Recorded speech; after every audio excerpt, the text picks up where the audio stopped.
2024 წლის საპარლამენტო არჩევნების შემდგომ გამართული აქციებისას დაკავებული ანატოლი გიგაურის საქმეზე განაჩენი 28 ივლისს გამოცხადდება. დღევანდელ სხდომაზე ადვოკატმა ლაშა ცუცქირიძემ და თავად ანატოლი გიგაურმა დასკვნითი სიტყვა წარმოთქვეს. გიგაურს, რომელსაც პოლიციელზე თავდასხმას ედავებიან 4-დან 7 წლამდე პატიმრობა ემუქრება. ბრალდების მხარის ვერსიით გიგაურმა პოლიციელ ვახტანგ გაბუნიას ფიზიკური შეურაცხყოფა მიაყენა. დაცვის მხარე ამბობს, რომ გიგაურმა პოლიციელის მიმართულებით ხელი ნამდვილად მოიქნია, თუმცა ის მოგერიების ფარგლებში მოქმედებდა, რადგან პოლიციელმა მას სახეში მუშტი დაარტყა.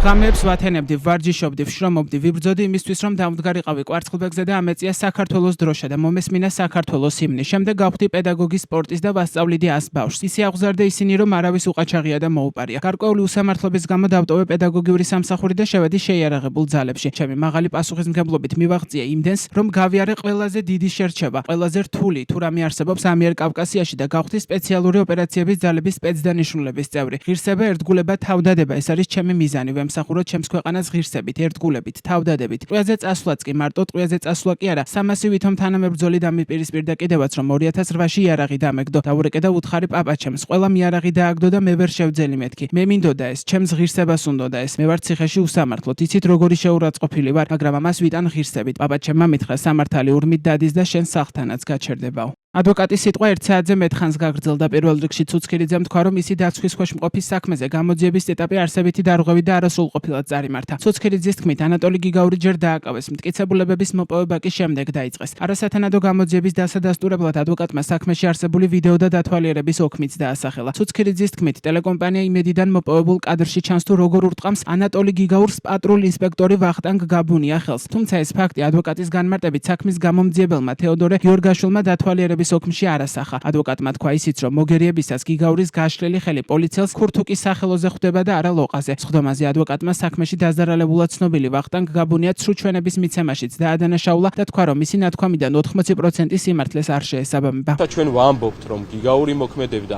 აუცილებელი მოგერიების ფარგლებში, იგი ერთის მხრივ გამომდინარეობს პოლიციელის მიერ პირველი დარტყმის მომენტიდან და მომდევნო 3 წამის განმავლობაში იზრდება, როგორც ეგრეთ წოდებული დაზარალებული ამბობს, ჭიდაობაში ეს ორმხრივი დაპირისპირება, ერთმანეთს ხელით ეხებიან და ეს კონფლიქტი, ფაქტობრივად ფიზიკური კონფლიქტი ერთმანეთს შორის არის განგრძობადი ხასიათის და განმეორებით მაღალი რისკის წინაშე, როდესაც დადგა ანატოლი გიგაური და დაინახა მომართული, ქვევიდან მომართული გაბუნიას მუშტი, ამის შემდეგ განახორციელა ის ქმედება, რაც განახორციელა, რაც ბუნებრივი არის აუცილებელი მოგერიების ფარგლებში ჩადენილი მოქმედება. თუმცა გარდა ამისა, ჩვენ მოსამართლეს მიუთითეთ იმაზე, რომ ცალკე აღებულად ემსჯელა, თუ თეორიულად იგი არ ჩათვლიდა აუცილებელი მოგერიების ფარგლებში განხორციელებულ მოქმედებად, გიგაურის მოქმედებას, ამავდროულად ემსჯელა ცალკე აღებულ ძალადობრივი ხასიათის ქმედებაზე, როცა ანატოლი გიგაურს ედავებიან, რომ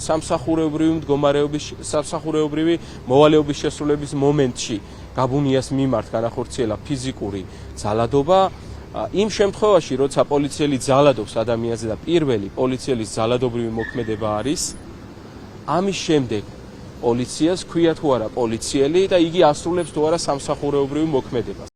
ინციდენტი, რომლის დროსაც ანატოლი გიგაურს პოლიციელზე თავდასხმას ედავებიან 2024 წლის 24 ნოემბერს თბილისში საპროტესტო მსვლელობისას მოხდა. 4 ივლისს გამართულ სხდომაზე დასკვნითი სიტყვის წარმოთქმისას პროკურორმა თამარ იაკობიძემ თქვა, რომ ბრალდებულის მიმართ გამომტყუნებელი განაჩენის მოლოდინი აქვს. პოლიციელზე თავდასხმის ბრალდების გამო მოსამართლე ჯობენ აჭყებიამ გამომტყუნებელი განაჩენი უკვე გამოუტანა 26 წლის ანრი კვარაცხელიას. პროევროპული აქციების მონაწილეს მან 4 წლითა და 6 თვით თავისუფლების აღკვეთა მიუსაჯა.